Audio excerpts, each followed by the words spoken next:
noches, hermanos. Dios les bendiga. Vamos a ponernos de pie para leer la palabra del Señor.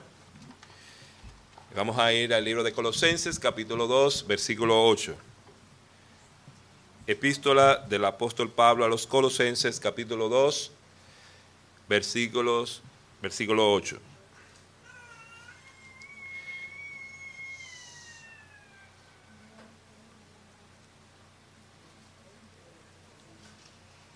Dice así la palabra del Señor.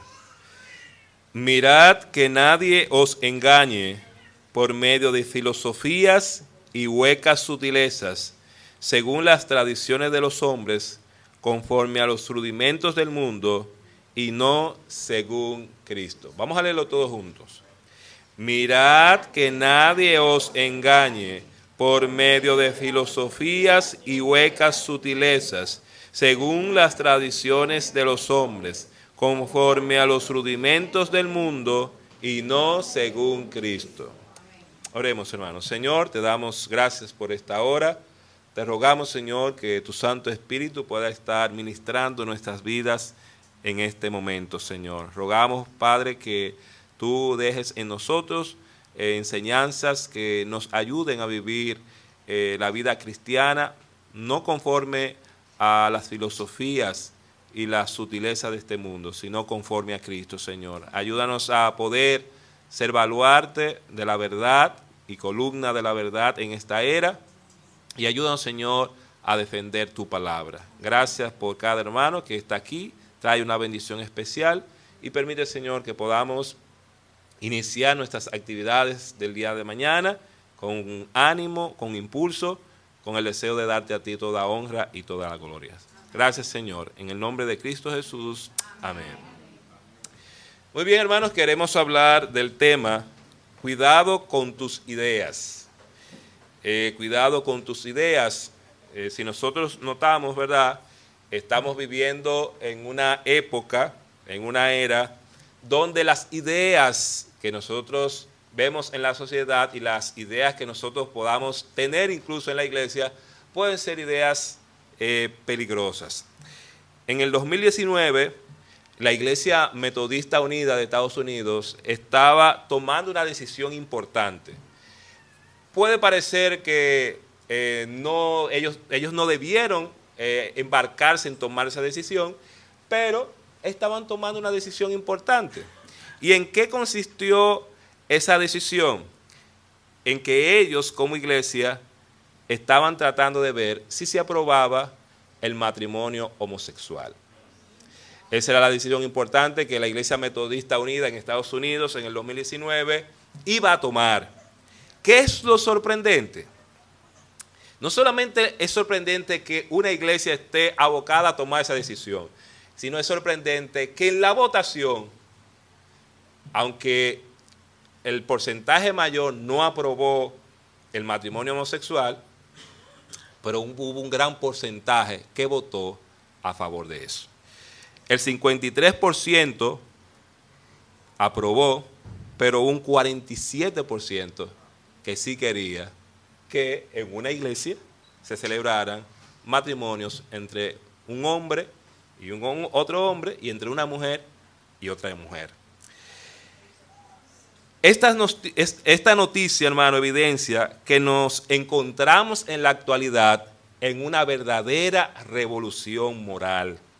Si usted cree que no, solamente lea los periódicos, lea la noticia para que usted se dé cuenta que estamos en una verdadera revolución moral. ¿Y esta revolución en qué consiste? En socavar los principios bíblicos y científicos de las naciones que sustentan esos principios y que están basados en la palabra de Dios, en Dios y su palabra. ¿Qué es lo que se está buscando con esta revolución moral? Que todo principio bíblico que tenga una nación, una persona, una iglesia, una familia, que esos principios se vayan al suelo. La era, hermanos, que estamos viviendo es una lucha por la moral y por la verdad. Tenemos que luchar, estamos luchando por la verdad. Hay cosas que son evidentes, pero esas cosas que son evidentes se están poniendo en duda se están cuestionando, se están poniendo como que no son así. Y tenemos que luchar por la verdad. Lo grave del problema, hermanos, es que la misma iglesia ha sido afectada de forma sutil por dichas ideas y pensamientos. Por eso Pablo dice, mirad que nadie os engañe por medio de filosofías y ¿qué? Y huecas sutilezas. No es abiertamente que Satanás va a afectar la iglesia, sino de manera sutil va a afectar la iglesia. El cristiano no se encuentra ahora mismo con el dilema de lo que es verdad o mentira. Vivíamos antes en una sociedad que se identificaba la mentira claramente y se identificaba la verdad claramente. Pero la sociedad que nosotros vivimos no es así. Hay muchas cosas que parecen verdad, pero no son verdad. Y estamos luchando entre lo que es verdad y parece verdad. Y tenemos que tener discernimiento espiritual para saber cuándo eso que parece verdad realmente es falsedad. ¿Por qué? Porque la Biblia dice que el mismo Satanás, ¿de qué se viste, hermano? De ángel de luz. Y esa es la era que estamos viviendo, entre lo que parece verdad y lo que es verdad. La iglesia no debe ser indiferente a este panorama. Ella es llamada a ser columna y baluarte de la verdad. Nosotros, hermanos, somos columna y baluarte de la verdad. Nosotros no podemos esperar que los diputados, los senadores, los gobiernos defiendan la verdad de Dios. ¿Quiénes tenemos que defender la verdad de Dios? La iglesia, que es columna y baluarte de la verdad. Por la gracia de Dios, a veces hay legisladores que se alinean con lo que enseña la palabra del Señor. Y damos gracias al Señor por eso, y es bueno. Pero la iglesia tiene que jugar un papel más preponderante en la defensa de la verdad. Las ideas y los pensamientos son importantes porque determinan cómo vemos el mundo, cómo lo concebimos e interpretamos. La idea que usted tenga va a hacer que usted vea el mundo de esa manera, usted interprete el mundo de esa manera y conciba el mundo de esa manera. Son las ideas las que dirigen nuestras acciones, o por lo menos las justifican. Por eso, hermano, tenemos que tener cuidado con nuestras ideas. Usted dirá, pero yo tengo un pensamiento, yo leo la Biblia, yo conozco la palabra del Señor. Sí, hermano, es verdad, pero muchas veces nosotros no estamos pendientes a lo que nosotros creemos. No estamos pendientes a lo que hay, cuáles son las ideas que nosotros tenemos, sino que vivimos nuestra vida así y probablemente podemos asumir ideas que no son ideas bíblicas. Cuando el hermano Luis esta mañana estaba diciendo que en un colegio cristiano y que él veía ciertas actitudes de cristianos, eso no me sorprende, hermano. ¿Usted sabe por qué no me sorprende? Porque yo he dicho y yo lo voy a seguir diciendo, no es suficiente ser cristiano, hay que tener una mente cristiana. Usted puede ser cristiano, pero si su mente no es cristiana, óigame bien, usted no va a tomar decisiones correctas y no va a ver el mundo de manera correcta. No es porque sean cristianos, es que tu mente tiene que ser cristiana. Tu mente tiene que estar llena de lo que el Señor dice en su palabra. Si tu mente no está llena de eso, lamentablemente tú y yo podemos tener ideas que no son correctas. Y vamos a ver tres cosas, ¿verdad?, que nosotros vemos que tienen que ver con esa revolución moral. En primer lugar, tenemos que defender la verdad bíblica sobre la familia. Nosotros tenemos que defender la verdad bíblica sobre la familia. En siglos pasados, ¿se cuestionaba la familia? No, la gente sabía lo que era una familia, la gente conocía y entendía lo que era una familia. Pero en esta era, el concepto de familia, no el concepto de familia que usted tenía antes, quieren hacer una reconfiguración de lo que es una familia. Y vamos a ir a Génesis 1, y vamos a leer versículos 26 al 28, para que nosotros nos demos cuenta que esa familia, ¿verdad?, es una institución, y se ha dicho ya muchas veces, creada por Dios, diseñada por Dios. Génesis 1, 26 al 28 nos dice: entonces dijo Dios, hagamos al hombre a nuestra imagen, conforme a nuestra semejanza, y señoree en los peces del mar, en las aves de los cielos, en las bestias, en toda la tierra y en todo animal que se arrastra sobre la tierra. Y creó Dios al hombre a su imagen. A imagen de Dios lo creó. Varón y hembra los creó. Y los bendijo Dios y les dijo: fructificad y multiplicaos, llenad la tierra y sojuzgadla, y señoread en los peces del mar, en las aves de los cielos y en todas las bestias que se mueven sobre la tierra. Pero, hermano, el versículo 27 enfatiza que Dios creó varón y hembra. Claramente lo enseña la palabra de Dios. El diseño de la familia ha sido creado por Dios. Esta tiene como fundamento el matrimonio establecido por Dios. ¿Y por qué digo el matrimonio establecido por Dios? Porque en esta era hay una reconfiguración del matrimonio. Y las personas entienden que matrimonio es que dos personas se puedan unir. No es dos personas que se puedan unir. Es varón y hembra los creó, dice la palabra del Señor. Tiene que haber una unión de una mujer y de un hombre, unidos por el vínculo del amor. Mire lo que dice Génesis 2:22. Y de la costilla que Jehová Dios tomó del hombre, hizo una mujer. ¿Qué fue lo que hizo Dios? Una mujer. Hermanos, de manera que esa idea, la Biblia lo enseña claramente, esa idea de que la mujer es una construcción social, se cae porque Dios hizo una mujer y no había sociedad. ¿Había una sociedad? No había sociedad, pero Dios hizo una mujer. ¿Por qué? Porque usted es mujer biológicamente, usted es mujer por su diseño, usted no es mujer porque la sociedad diga que usted es mujer. Usted es mujer porque nació mujer y es una mujer. Dice el texto: y de la costilla que Jehová Dios tomó del hombre, hizo una mujer y la trajo al hombre. Dijo entonces Adán: esto es ahora hueso de mis huesos y carne de mi carne. Esta será llamada varona, porque del varón fue tomado. Por tanto, dejará el hombre a su padre y a su madre y se unirá a su mujer. ¿A quién se va a unir? A su mujer. ¿Y serán qué? Una sola carne. Hermano, no es posible ser una sola carne entre dos mujeres y dos hombres. Se es una sola carne cuando hay un hombre y hay una mujer que están unidos en el vínculo del matrimonio.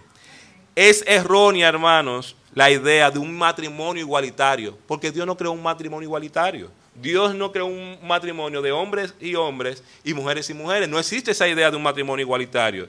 De hecho, el mismo término matrimonio no hace justicia a la unión de dos hombres y dos mujeres, porque matrimonio es la unión con la matriz. Y quien tiene esa matriz es la mujer. Entonces, no existe posibilidad de que a la unión de dos hombres y de dos mujeres nosotros le podamos llamar matrimonio. Conceptualmente es incorrecto, bíblicamente es incorrecto y biológicamente, hermano, es incorrecto.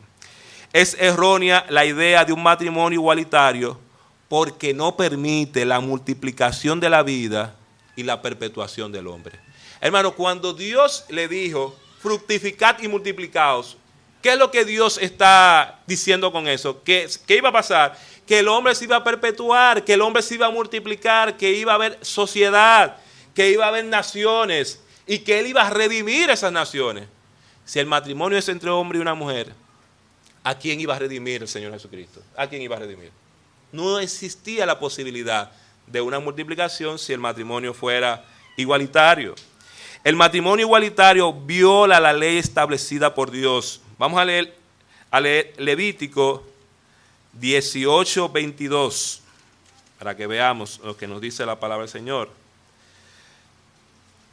El Señor, dando sus leyes, dice en Levítico 18:22: no te echarás con varón como con mujer. ¿Y quién está diciendo eso? ¿Quién es? Es Dios. Dios es el que está diciendo eso. No te echarás, ¿verdad? Como con mujer. Versículo 20, capítulo 20, versículo 13. Si alguno se ayuntare con varón como con mujer, abominación hicieron. Ambos han de ser muertos, sobre ellos será su sangre. Fíjense, hermano, que las cosas antes eran un poco más duras y Dios era duro con eso. Dios está mostrando su gracia con lo que está pasando. Pero el mandamiento es que no debe haber esa unión porque viola el mandamiento del Señor. La práctica homosexual es fruto del deseo del hombre de cambiar la verdad de Dios. ¿Qué es lo que hace esa persona? Se rebela contra Dios. Está rebelde contra Dios y quiere cambiar la verdad de Dios, que es la única verdad, porque al final la verdad que nosotros podamos tener de cualquier cosa es una verdad que procede de Dios. Entonces tú quieres cambiar la verdad de Dios. Vamos a leer Romanos para que veamos en Romanos 1 cómo la Biblia nos dice claramente que quieren cambiar la verdad establecida por Dios. Romanos 1, versículo 25, dice, ya que cambiaron la verdad de Dios por la mentira, honrando y dando culto a las criaturas antes que al Creador, el cual es bendito por los siglos. Amén. Por eso Dios los entregó a pasiones vergonzosas, pues aún sus mujeres cambiaron el uso natural por el que es contra naturaleza. Y de igual modo también los hombres, dejando el uso natural de la mujer, se encendieron en su lascivia unos con otros, cometiendo hechos vergonzosos hombres con hombres y recibiendo en sí mismos la retribución debida a su extravío. Mucha gente cuando se habla de este tema, usan dos argumentos. Primero dicen que si las personas se aman, es válido. Y segundo, si no le hacen daño a nadie, es válido también. Lo primero es que eso no es amor. Porque el amor, como lo define la palabra del Señor, primero Dios es amor. Y en Dios hay santidad. Si ese amor no es en santidad, eso no es amor. Ese amor no justifica que yo viole la ley de Dios. Si yo digo que hay amor violando la ley de Dios, entonces eso no es amor. Y segundo, hermano, el hecho de que no le hagamos daño a alguien no significa que lo que estemos haciendo esté bien. Porque al final, a quien nosotros tenemos que darle cuenta, ¿a quién es? A nuestro Creador. Y si ante los ojos de mi Creador, aunque no le haga daño a alguien, eso está mal, pues entonces eso está mal. Porque yo lo estoy haciendo ante los ojos de mi Creador. No escapo de Él. Hermano, tenemos que defender la verdad bíblica sobre la familia. La familia es una institución creada por Dios. El cristiano también, hermano, debe defender la familia según el diseño de Dios. Es decir, no solamente entendemos que Dios creó la familia, sino que hay un diseño que Dios ha establecido, que Dios ha creado. Vamos a ir al libro de Nehemías, capítulo 4. Nehemías, capítulo 4, y vamos a leer versículo 14. Nehemías 4, 14. Después miré y me levanté y dije a los nobles y a los oficiales y al resto del pueblo, no temáis delante de ellos. Acordaos del Señor grande y temible y pelead por vuestros hermanos, por vuestros hijos y por vuestras hijas, por vuestras mujeres y por vuestras casas. Dios le está diciendo esto a los hombres. Y Dios le está diciendo que ellos debían, en esta situación, ¿verdad?, donde se está reconstruyendo el muro y hay enemigos, que ellos tenían que pelear por sus hijos, por sus hermanos, por sus esposas, por sus casas, por sus familias. Dentro de la familia hay que tomar en cuenta los roles de cada uno de aquellos que integran la familia. En la familia hay un diseño y hay roles según el diseño de Dios, según el diseño del Señor. Hay que rechazar la idea de igualdad entre hombres y mujeres propiciada por el feminismo. ¿El hombre y la mujer son iguales? Claro que son iguales, hermanos. Son iguales en dignidad de parte de Dios. Tienen la misma dignidad. Como seres humanos son iguales. Ahora, nosotros no podemos caer en la trampa de hacer ver que somos iguales, porque si caemos en esa trampa vamos a seguirle haciendo juego al feminismo.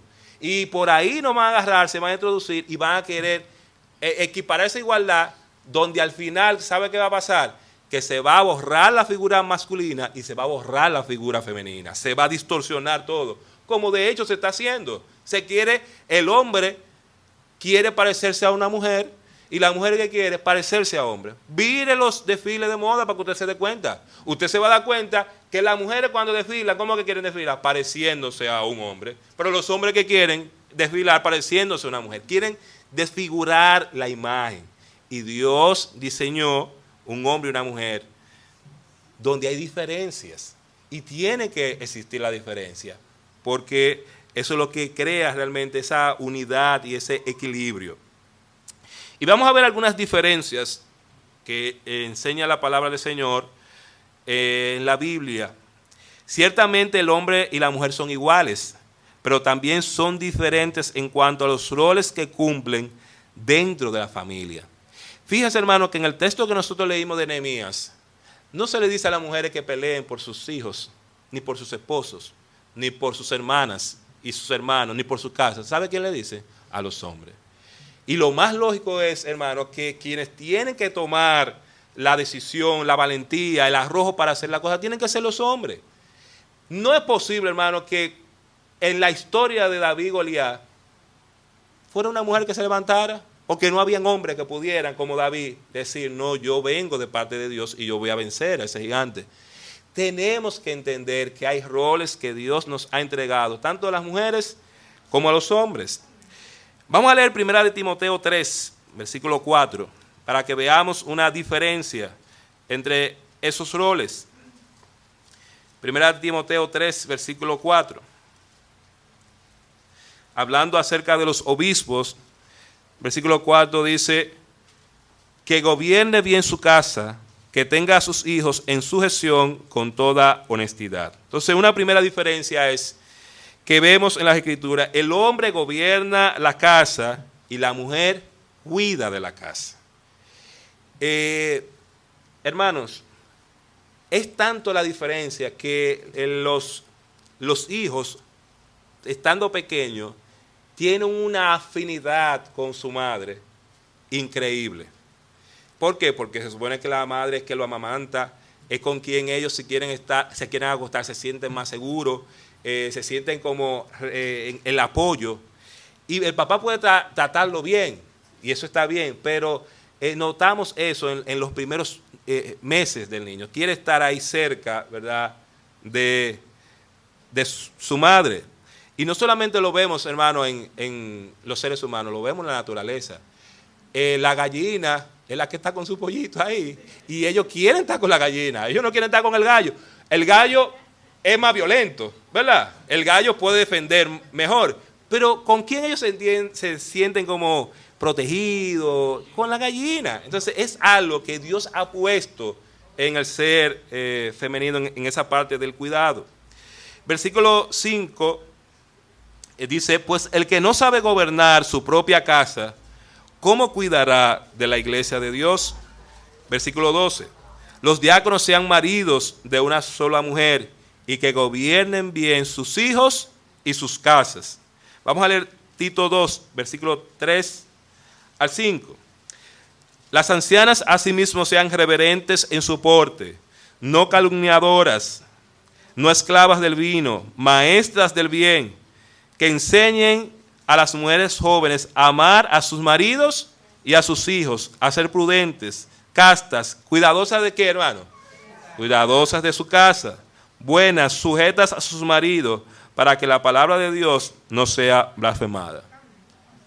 Si yo hubiese leído este versículo en un grupo de feministas, usted sabe que ya me hubiesen partido ahí mismo, ¿verdad?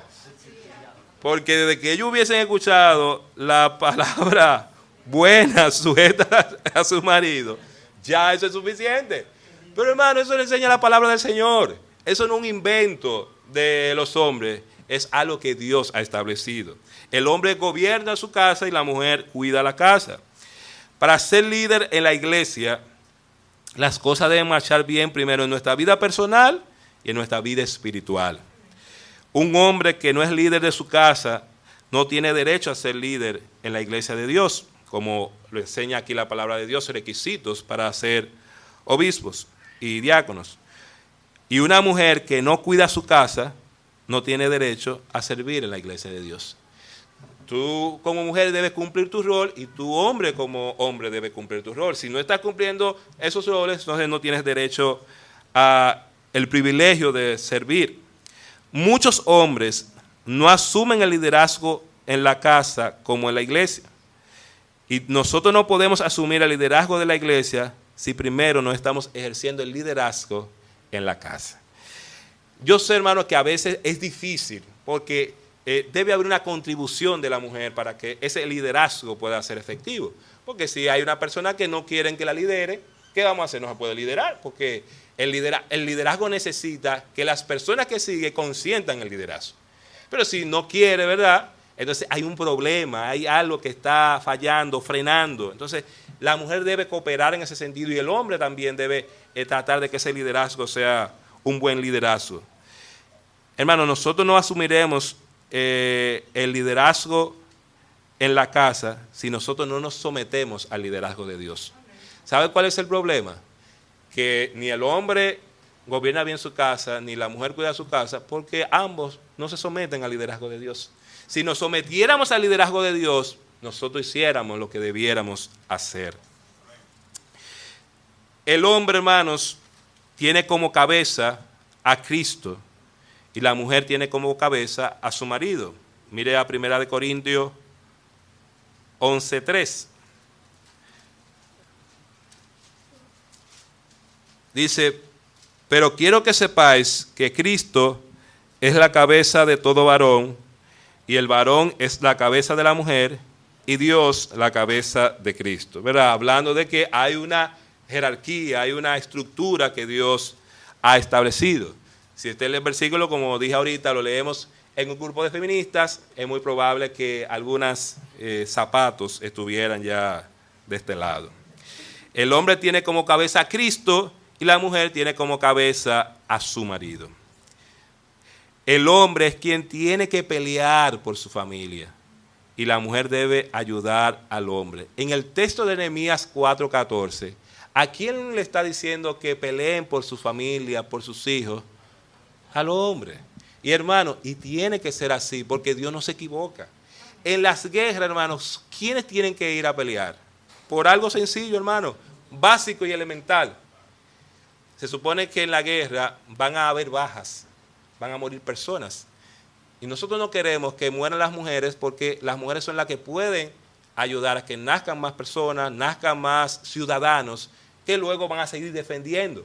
Si se van las mujeres, si en una guerra ese pueblo manda a las mujeres, usted sabe que ese pueblo ahí finiquitó ese pueblo ahí. ¿Por qué? Porque no van a tener cómo va a crecer y surgir ese pueblo. Entonces, tiene que ser así. Los hombres tienen que salir a defender, deben salir a pelear para defender a sus familias. Hermano, la imagen de un hombre que no es líder en su casa, que se deja quizás dominar y controlar por su mujer, no es la imagen bíblica. Ni la imagen de la mujer controladora tampoco es la imagen bíblica. No lo enseña la palabra de Dios. ¿Qué es lo que enseña la palabra del Señor? Deben ser sujetas, deben amar a sus maridos. ¿Y qué debe hacer el hombre? Amar a su mujer y debe ser cabeza, líder de su mujer. Hermano, ¿usted sabe por qué la sociedad está marchando como está marchando? Porque los hombres no están asumiendo su liderazgo. Esa es la razón, hermano. Los hombres no están asumiendo su liderazgo. Y como los hombres no están asumiendo su liderazgo, las cosas van a marchar no de la mejor manera. Usted a veces va a un lugar, haga la prueba. Vaya a un lugar y mire a ver cuántas mujeres están trabajando ahí. Y estoy seguro que muchas mujeres están trabajando. Ahora yo le hago la pregunta, ¿y los hijos de esas mujeres? ¿Dónde están? ¿Con quién están? Lo que pasa es que las mujeres no han entendido que la mayor influencia que ellas tienen son con sus hijos. No lo han entendido. Y como no han entendido eso, los hijos están teniendo otra influencia que nos está costando a nosotros esa influencia. Nos está costando y nos va a seguir costando. ¿Por qué? Porque no hemos entendido el rol que nos toca a nosotros y el rol que le toca a la mujer. La liberación femenina ha afectado el patrón establecido por Dios. Las mujeres, al igual que el hombre, deben salir a trabajar para sustentar a sus familias. Y muchas de ellas desean ser exitosas en lo laboral, no entendiendo que su mayor éxito debe ser el bienestar de su familia. Y hermano, al final ¿Usted sabe qué es lo más importante? La familia. Hay diputados y senadores que nosotros tuvimos, usted no lo ha vuelto a escuchar más, pero usted sabe con quiénes están, con su familia. Porque al final eso es lo importante. Tú puedes ser la persona más exitosa, pero si usted no tiene familia, usted no tiene hijos que velen por usted no tiene nietos por cual usted preocuparse, usted falló. No importa lo exitoso que usted haya sido, usted falló, porque al final lo más importante es la familia. De hecho, hermano, en la película de la mafia, si usted la ha visto, usted se da cuenta que una de las cosas sagradas para el dueño de la mafia es la familia, porque esa es la realidad, hermano. Al final, lo importante es la familia. Pero si descuidamos nuestros roles, si no asumimos nuestros roles, ¿sabe qué va a pasar? Que vamos a ir perdiendo esa familia. Y por tener éxito en lo laboral, se van a perder nuestros hijos. Y puede ser que esa generación se va a perder también.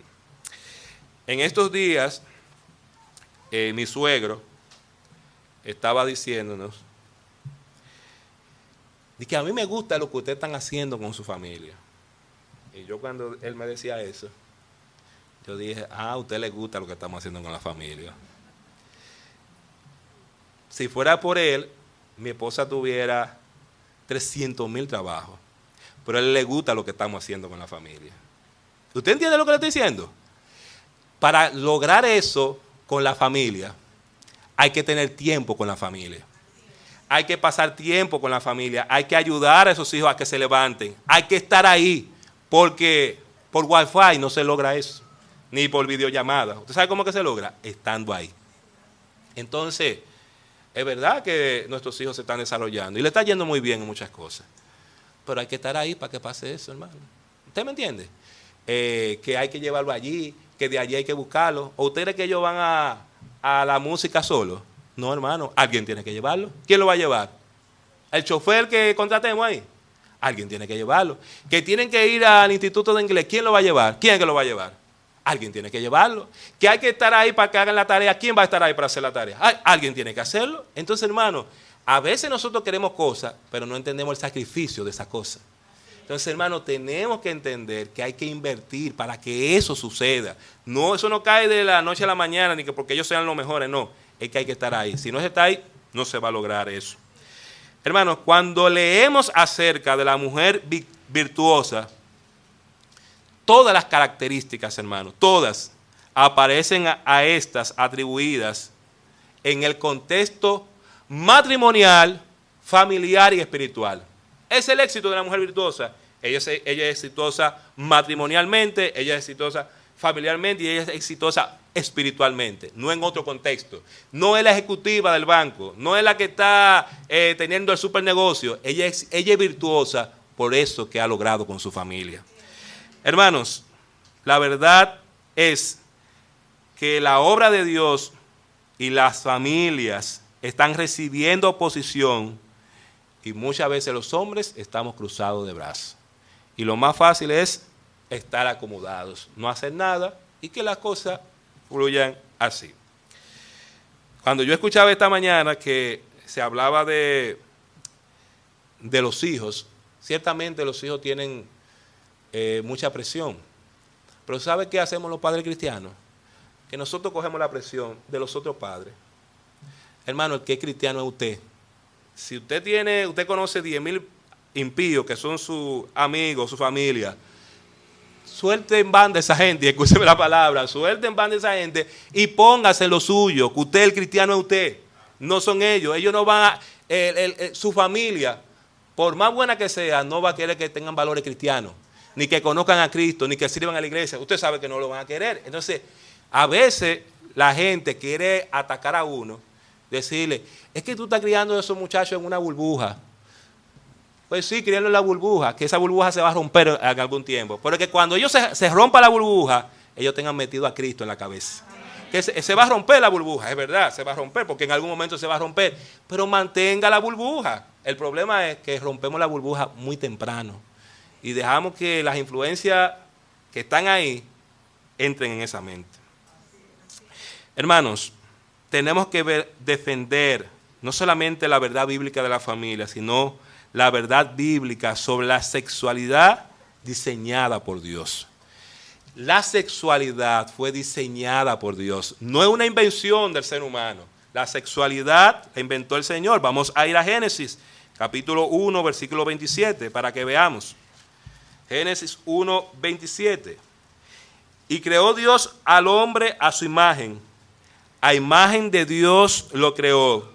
Varón y hembra los creó. Ahí está el diseño, la identidad sexual de Dios en el principio. Hay varones y hay hembras. Antes quizás no había que luchar con eso, pero ahora tenemos que luchar con eso con nuestros hijos y acentuar al varón su masculinidad y a la hembra su feminidad. Hay que acentuarla. ¿Por qué? Porque se muestra difusa. En los medios de comunicación la muestran difusa. En los roles de la gente se muestra difusa. De hecho, por ahí hay una película que salió, que era la película Ken. Yo no la he visto, pero la idea que tengo de la película es Barbie. La idea que tengo de la película es que Ken es el muchacho demandado de la Barbie. Y es la distorsión. No es presentar el rol masculino que debe tener Ken. Un rol totalmente distorsionado. Nuestros hijos ponen a ver todo eso. ¿Y qué imagen ellos se hacen de la masculinidad? Esa misma imagen. Y hermanos, mire, nosotros si permitimos que entre todo eso, con todo el dolor, en la iglesia vamos a tener nuestros hijos con ideas similares. Van a venir a la iglesia, van a cantar a la iglesia, pero van a tener esa idea ahí, oculta en su corazón. Uno de los grandes problemas que enfrenta la iglesia de hoy es lo concerniente a la sexualidad humana.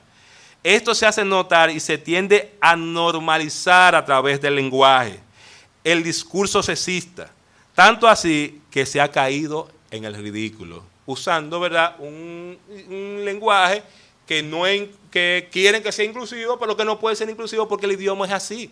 Pero quieren cambiar totalmente la nomenclatura.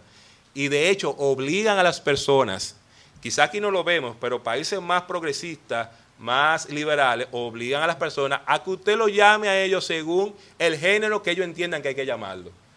Que si es una mujer, pero ya no quieren que le llamen ella, usted tiene que decirle él.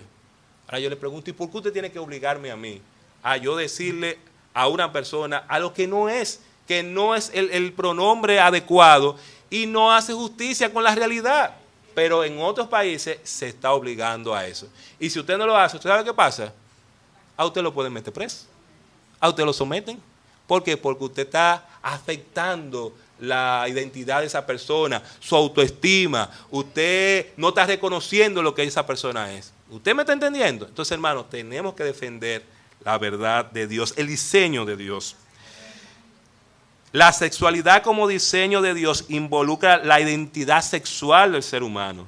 ¿El ser humano es varón o es hembra? Eso es lo que vemos en el ser humano.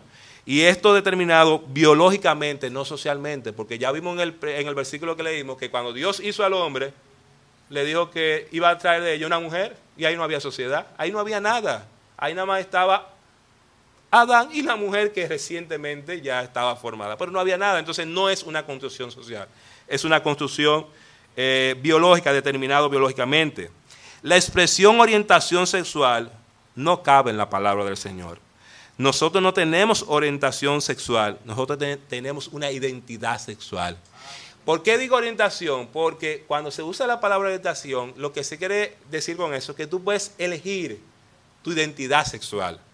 No, hermano, la identidad sexual no se elige. O usted nació hombre o usted nació mujer. Y a veces ponemos este ejemplo. Si, por ejemplo, en este lugar ocurre un incendio, cuando venga el forense, que te dan todos los cuerpos calcinados, él no va a saber cuál es la orientación sexual de nosotros, ni la preferencia sexual. ¿Usted sabe qué él va a hacer? Él va a hacer un levantamiento y va a decir que había 30 cuerpos femeninos y 20 cuerpos masculinos. Eso es lo que va a hacer. ¿Y cómo lo va a determinar? Por la biología. ¿Por qué? Porque socialmente hay lo que hay carbón y ceniza, no hay más nada. Entonces, es una identidad que nos viene biológicamente. Hermano, tanto es así que creo que una ministra en Estados Unidos le preguntaron qué significa ser mujer Y ella no pudo definir qué es una mujer. No pudo definirlo. ¿Por qué? Porque vivimos en una era que los conceptos se están diluyendo, se están desintegrando, se están rompiendo y ya la gente no tiene claridad de lo que es ser un hombre y lo que es ser una mujer. Pero eso no debe pasar en la iglesia de Dios. La iglesia de Dios tiene que saber con la palabra del Señor qué significa ser hombre y qué significa ser mujer, porque lo enseña la palabra del Señor. No se deje llevar, no tome presión de la gente, porque a veces yo oigo personas que dicen, lo que pasa es, yo estuve en una actividad y yo cuando estoy en actividades yo lo hago, aunque la gente se ponga guapo, pero no me importa, porque yo a esa gente no la conozco y ellos que sigan su vida. Pero yo estaba en una actividad y la persona que estaba dando la charla, lo siento porque a veces nos prestamos las instituciones, pero es porque tienen falta de conocimiento e ignorancia. Ahora se quiere hablar de la ideología de género y la perspectiva de género. Y en la ADP tienen esa línea ahora. Pero usted le pregunta a los que están en eso, quiénes son las principales ideas sobre eso, cuál es la base teórica de eso, la promotora de eso, y no saben, lo hacen por moda. Pero las personas que dan la charla, ¿qué hacen? A esos maestros le quieren ir lavando el cerebro. Y del Estado se pagan diplomados de ideología de género, maestría de ideología de género. Ahora yo le pregunto, ¿usted cree que van a enseñar esto que enseña la Biblia? No, hermano, no van a enseñar eso. Entonces, ¿qué tenemos que hacer nosotros? Estar alerta a eso que está pasando. Y cuando usted tenga un espacio que usted tenga que alzar su voz, alce su voz y dígalo. No, esa señora decía que como que la Biblia no le daba oportunidad a la mujer. ¿Por qué? Porque hasta cuando contaban a los hombres y a las mujeres no lo contaban. Y yo decía, Dios mío, pero eso se llama no entender la palabra del Señor. Porque ¿dónde que dice que a la mujer hay que tratarla como vaso más frágil? ¿En qué libro que lo dice? En la historia dominicana lo dice. ¿Sabe dónde que lo dice? En la palabra del Señor. ¿Quién es que le ha dado dignidad a la mujer en el mundo? ¿Sabe quién es? La palabra del Señor. Que vayan a un país musulmán a dar ideología de género. No dicen la primera palabra, que ahí mismo se lo llevan. ¿Usted me entiende? No dicen la primera. Entonces, quieren estar criticando que no, porque el cristianismo es así también, hermano. El cristianismo es tolerante con la gente. Muestra misericordia y gracia. Pero en esos países que son intolerantes, que tienen una religión, no aceptan eso. Entonces, hermano, no alcemos nuestra voz. Cuando pasen esa situación, diga lo que hay que decir. Claro, si usted sabe que está en riesgo de perder su trabajo o algo así, sepa manejarse y sea sabio, como dice la palabra del Señor. Pero alcemos nuestra voz. ¿Por qué? Porque si nosotros dejamos, eso va a ir dañando y eso va a afectar a la iglesia del Señor. Hermanos, esa identidad de ser hombre y mujer fue establecida por Dios para que el hombre se multiplicara. Mira lo que dice Génesis 1:28. Y los bendijo Dios y les dijo, fructificad y multiplicaos. ¿Por qué podían fructificarse? ¿Por qué podían multiplicarse? Porque Dios estableció una identidad entre un hombre y una mujer que permite esa multiplicación. Dos hombres no pueden multiplicarse, porque se supone que para que haya multiplicación debe haber el aporte de un óvulo y el aporte de un esperma. ¿Quién aporta el óvulo? La mujer. ¿El esperma quién lo aporta? El hombre. Entonces se supone que para poderse multiplicar tiene que hacerlo. Pero son tan inconscientes, hermano, que usted ve hombres que son, se hacen mujeres, se hacen ver como mujeres, y ve a una mujer que se hace ver como hombre, y la mujer queda embarazada. Pero yo le hago la pregunta, ¿y con qué fue que quedó embarazada? ¿Sabe con qué fue que quedó embarazada? Como quedan embarazadas toda mujer, con un esperma y un óvulo. Buscan, ¿verdad?, el esperma, aunque tengan la apariencia de que quieren ser hombres, buscan el esperma de un hombre para poder quedar embarazadas. Entonces, hermano, al final quieren distorsionar esa identidad. Mira lo que dice Génesis 4:1. Conoció Adán a su mujer Eva, la cual concibió y dio a luz a Caín, y dijo, por voluntad de Jehová he adquirido varón. ¿Qué fue lo que hicieron Adán y Eva? ¿Qué hicieron? Se conocieron. Y nosotros sabemos qué significa conocer en la Biblia. Tuvieron intimidad. y por eso le nació un hijo. Entonces, ¿por qué pudo haber identidad? Pudo haber un hijo porque hay una identidad de una mujer y hay una identidad de un hombre. Esa identidad fue establecida por Dios para que el hombre asumiera sus roles según su sexo.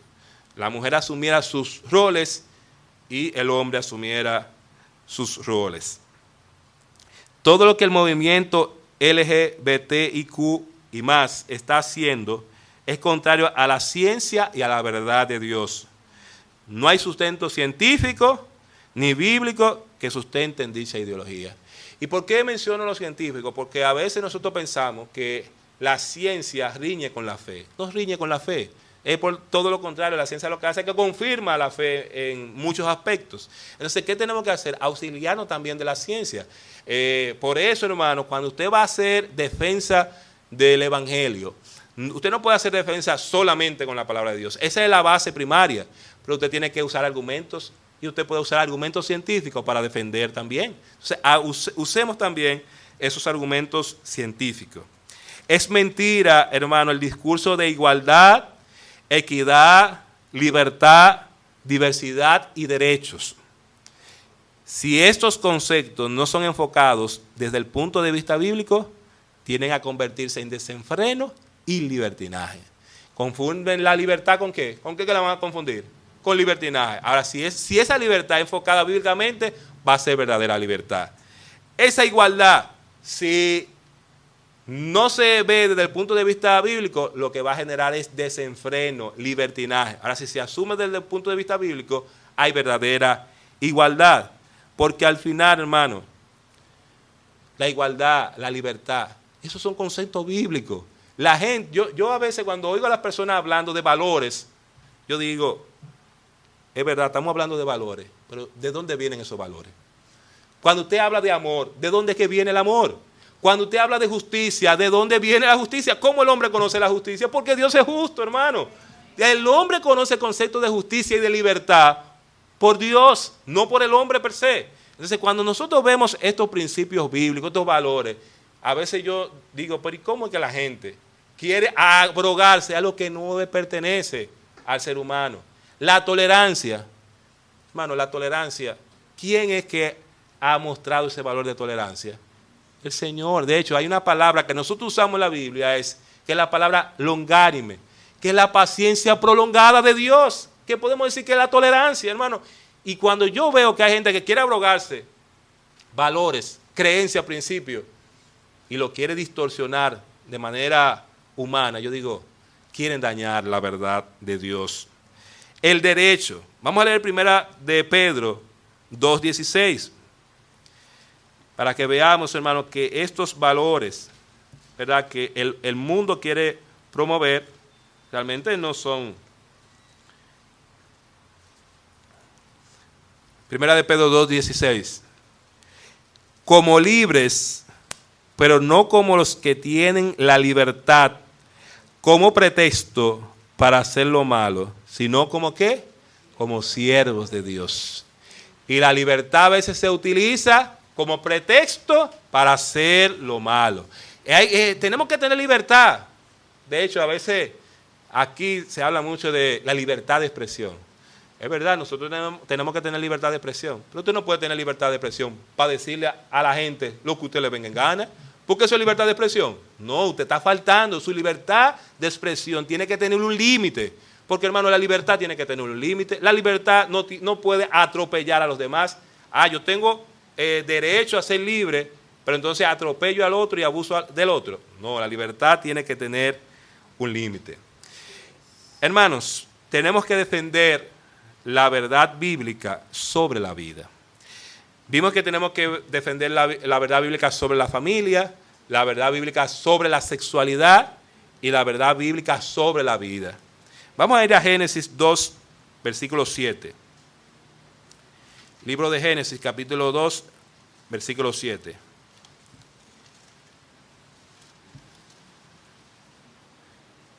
Entonces Jehová Dios formó al hombre del polvo de la tierra y sopló en su nariz aliento. ¿De qué sopló Dios?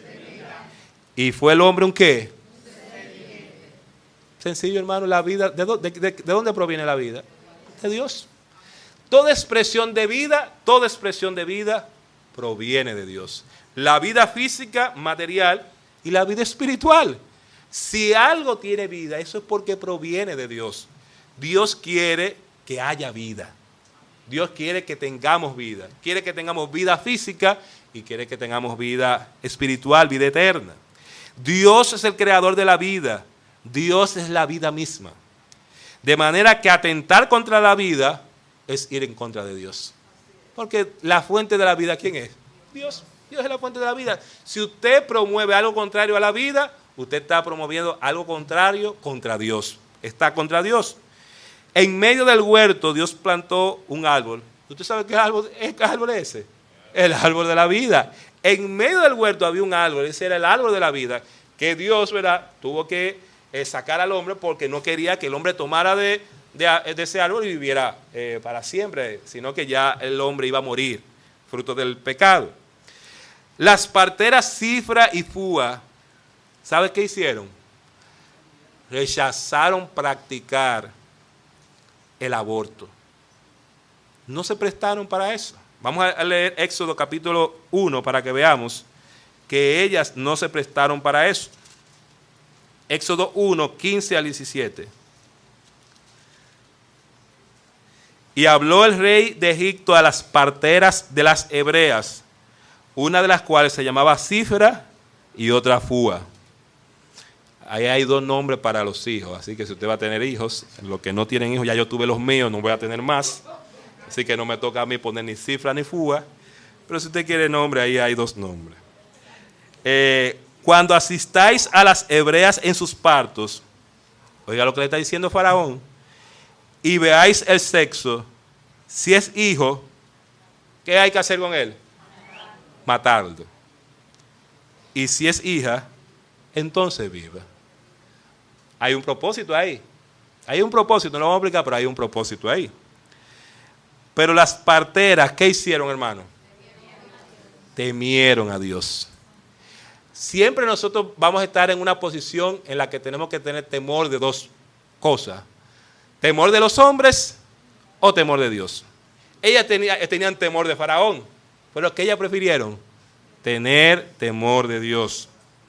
Pero las parteras temieron a Dios y no hicieron como les mandó el rey de Egipto, sino que preservaron la vida de los niños. ¿Fueron desobedientes? Sí, fueron desobedientes. ¿A quién fueron desobedientes? Al rey. ¿Podían perder la vida ellas? Claro que podían perder la vida, pero ellas temieron a Dios. ¿Por qué? Porque ellas entendían que la vida proviene de Dios. Dios es el dador de la vida. Hermano, Cristo es el autor de la vida, como dice en Hechos 3:15. Los cristianos siempre hemos sido pro vida. ¿Por qué hemos sido pro vida siempre? Porque Dios es el Dios de la vida. Por eso hemos sido pro vida. De hecho, la idea del aborto no debe ser contemplada por ningún cristiano. Ningún cristiano puede meterse en la idea del aborto. Usted se preguntará, ¿y qué acerca de las tres causales? Hermano, no son más que argumentos que apelan al sentimentalismo humano y a una solidaridad falsa. Es una solidaridad falsa y es un sentimentalismo vano. Eso no tiene asidero ninguno, ni tiene sustento ninguno.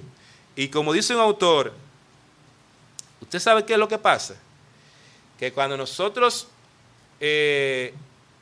rechazamos a Dios, el mismo rechazo a Dios se convierte en un rechazo al ser humano.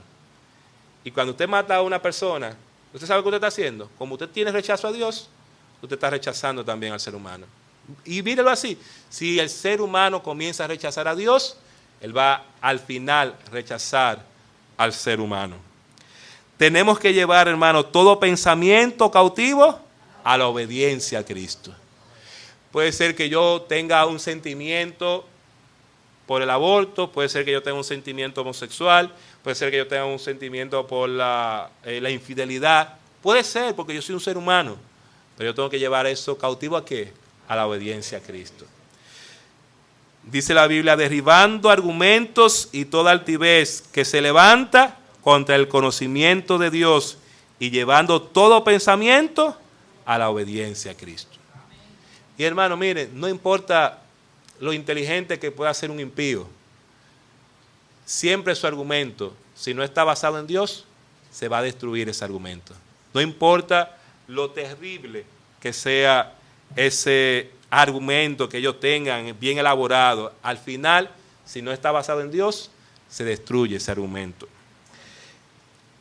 De hecho, hermano, usted y yo tenemos el libro que abre realmente la mente.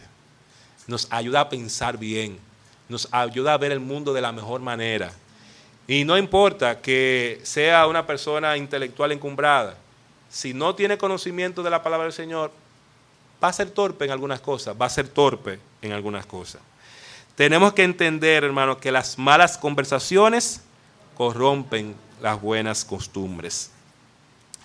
Dice la palabra del Señor, no erréis, las malas conversaciones corrompen las buenas costumbres. 1 Corintios 15:33.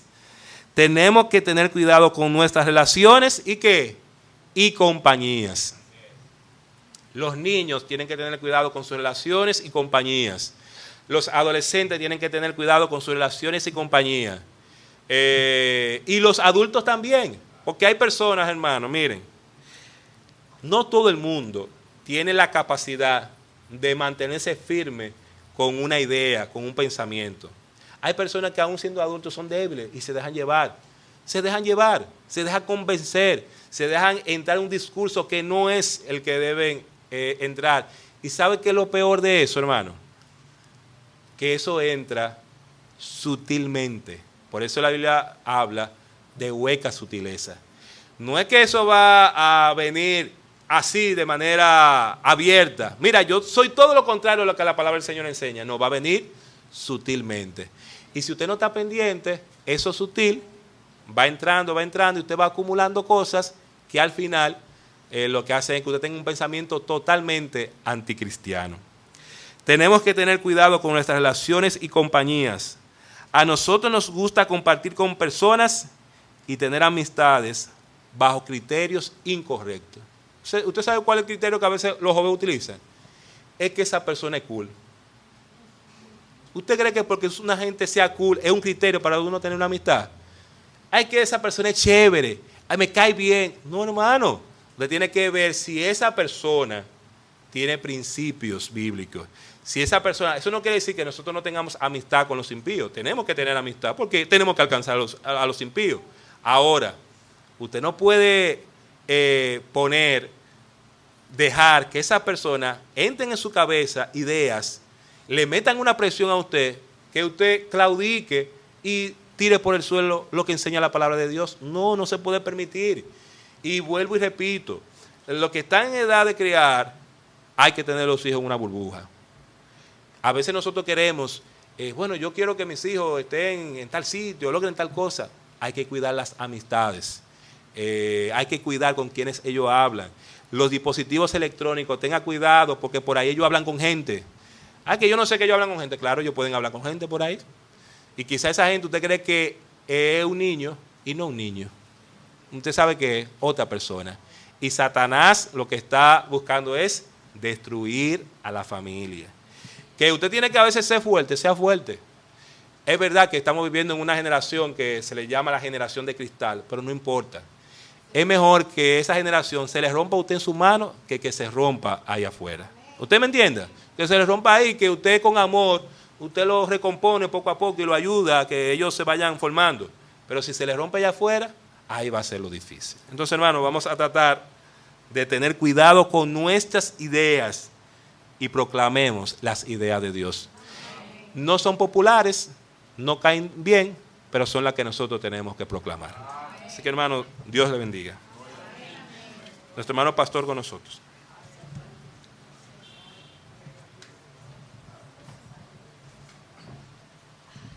Gloria al Señor. Vamos a orar. Padre, gracias una vez más por la oportunidad de escuchar tu palabra con claridad. Y qué bueno, Señor, que tú nos has dejado tu revelación. Tu palabra es verdad. Tú dices en tu palabra, santifícalos en tu verdad. Tu palabra es verdad. De todo corazón, Señor, ayúdanos a mantenernos en ella, no apartarnos de ella ni hacia la izquierda ni hacia la derecha. Que nos mantengamos ahí. En medio de un mundo relativista, donde cada quien defiende su verdad. Pero la verdad es una. La verdad eres tú. La verdad es Cristo. De todo corazón, Señor, guárdanos de esas ideas, filosofías, de esas ideologías que hoy día y mientras estemos en este mundo estarán alrededor de nosotros. Estemos alertas, vigilantes, atentos, avisados con tu palabra. Que ella sea nuestra guía, que ella sea quien ilumine nuestro andar, para no dejarnos oscurecer por este mundo de tinieblas. Gracias, Padre. Presentamos ahora la cena del Señor para que bendigas ese tiempo especial como una expresión de obediencia a lo que tú nos has ordenado. En el nombre de Cristo Jesús oramos. Amén.